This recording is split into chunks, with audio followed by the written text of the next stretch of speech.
कोई कार्य के लिए आप जा रहे हैं और वो कार्य अटक रहा है, नहीं हो रहा, बहुत प्रयास कर लिया, बहुत दिन से लगे हुए कि ये काम होना ही चाहिए, ये काम बहुत जरूरी और होना ही चाहिए। नली का जल कभी नहीं सूखता, भरा रहता। जिसके घर में गंगा जली का जल सूख रहा हो, फिर भर कर लाए, फिर सूख जाता हो। हमने पूरी झाला लगाकर पैक कर कर गंगा जली रखी थी, जल सूख गया तो उसका कारण क्या होता है, उसके लिए वर्णन किया गया। शिव महापुराण की कथा कहती है, लिंग पुराण कहती है, जब झारी जी में से गंगा का जल सूखा निकल जाए, आपने झारी जी खोली, गंगा का जल निकालना चाहा पर गंगा का जल सूख गया, आपने बजा कर देखा इसमें पानी नहीं है, इसमें जल नहीं है। उसका क्या कारण होता है? गंगा का जल क्यों सूखता है? तुलसी का क्यारा क्यों सूखता है?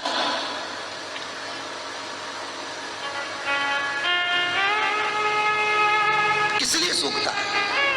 ये बहुत प्रमाणित चीज है कि गंगा का जल झारी जी में से सूख रहा है, तुलसी का क्यारा बारिश में लगाया, सब अच्छे से लगाया, सब कुछ करा, मालूम पड़े बस 4 महीना ठीक रहा, थोड़ी देर बाद में सूख ही गया। हम तो कहें कितने तुलसी के क्यारे लगा दिए, फिर सूख जाए, बाद में फिर लगाओ, फिर सूख जाए, बार बार लगाया, मांग कर भी लगाया, लोगों से कहकर भी लगाया, पर तुलसी का क्यारा लगता ही नहीं है। हमने लगा कर देखा पर सूख जाता है, बड़ी आफत, कहीं दूसरे के यहाँ से लेकर आओ, फिर लगाओ, फिर सूख जाए। कारण क्या है? क्या कारण?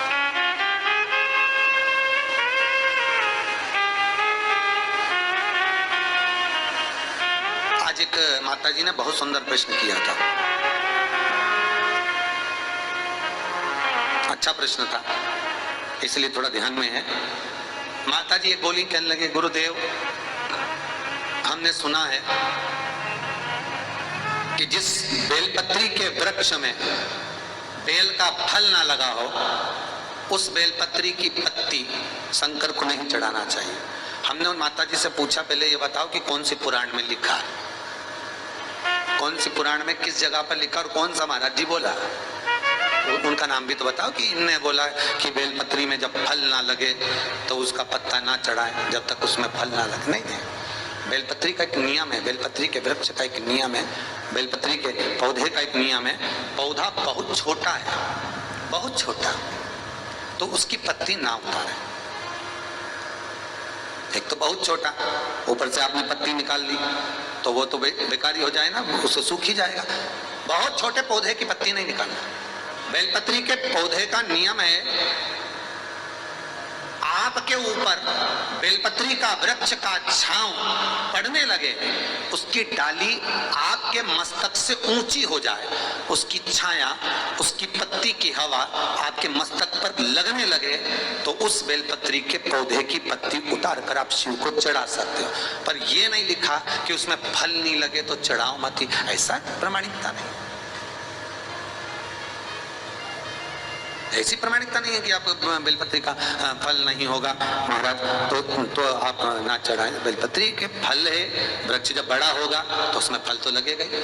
कितना सुंदर कहा, आंवले के वृक्ष में आंवला ना आए, बेलपत्री के वृक्ष में बेल ना आए, आम के वृक्ष में आम ना आए, फलदार वृक्ष में फल ना आए, तो नर्मदा जी के घाट से या गंगा के घाट से बालू रेत को लिया और शिव अवधूतेश्वर महादेव का नाम लेकर वृक्ष के चारों तरफ डाल दीजिए, फल आना प्रारंभ हो जाता है। चारों तरफ डाल देने पर फल आना प्रारंभ हो जाता है। जिस वृक्ष में फल ना है, आंवले के वृक्ष में आंवला नहीं आ रहा है, मान लो, या आम के वृक्ष में आम नहीं आ रहा है, या आपने कोई फलदार वृक्ष लगाया और उसमें फल ना आ रहा हो, तो उसके आसपास में गंगा की बालू या नर्मदा की बालू डाल, फल आना प्रारंभ। एक और चीज याद रखिए, बहुत ध्यान दीजिएगा थोड़ा सा। यदि एक छोटा सा प्रैक्टिकल है, आप करके देखेंगे तो बाबा कुबेर भंडारी वैसे ही भंडार भर देगा। थोड़ा सा प्रयास, अगर आपके सबके घर में गंगा जल है तो एक प्रयास करके देखिएगा।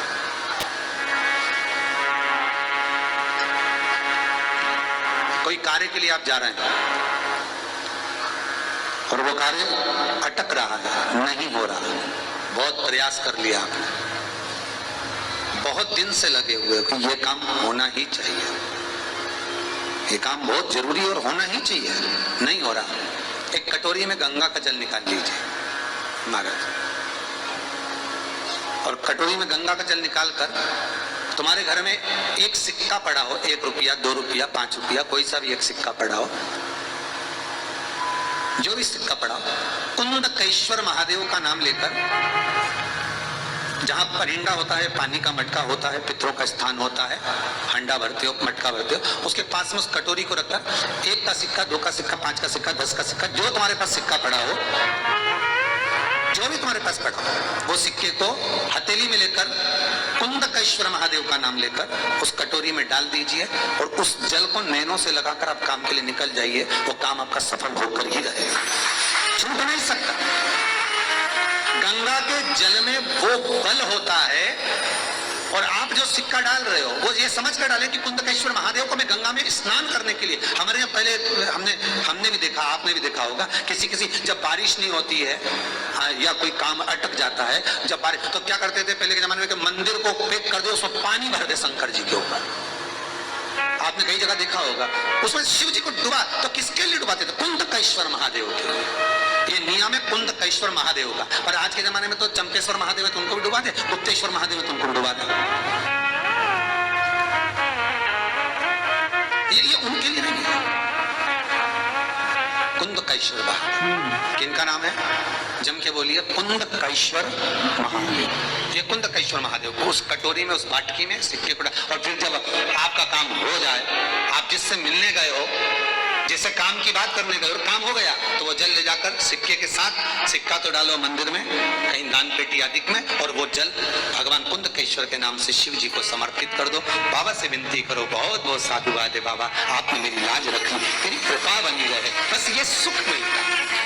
उसको धन्यवाद दो बाबा, बार बार। हम तो रोज कहते, रोज प्रतिदिन उठो और उठते से धन्यवाद दे दो, धन्यवाद, उठते से कहो, वाह वाह साहब, बहुत कृपा करी तूने, मेरी दोनों आंखें खोल दी, नहीं तो पलंग पे सोता रह जाता। तो बड़ी कृपा करी, भगवान से प्रार्थना, उठते से धन्यवाद भगवान को दो, बहुत बढ़िया। हाथ मत भी देख लो, पाँव भी, मुंडा सब बढ़िया है, बड़ी कृपा करी भोलेनाथ, तूने बड़ी कृपा करी, पूरा अच्छा छोड़ा। आधी रात के कहीं एक आध हाथ पैर निपटा देता तो तकलीफ हो जाती है, बड़ी कृपा। ये मानव है क्या? शिव जब मरेगा तो भस्म हो जाएगा, भस्म हो जाएगा तो शिव मिल जाएगा, आखिरी में है क्या? वही शिव। पर आज के जमाने में किसी को बोल दो तो भोला, तो बुरा लग जाएगा, तो हमें भोला बोल रहे हैं।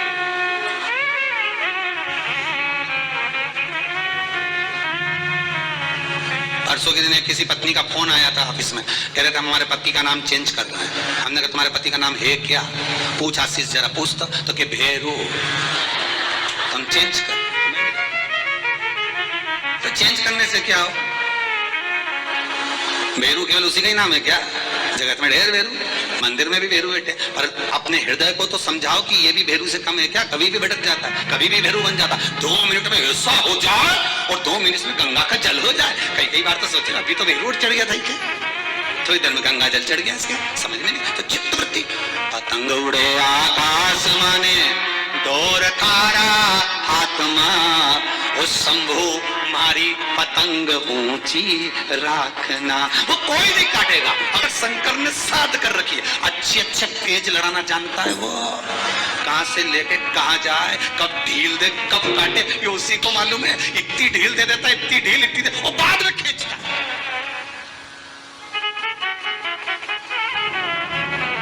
शंकर दोनों तरह से परखता है, देकर भी और लेकर भी।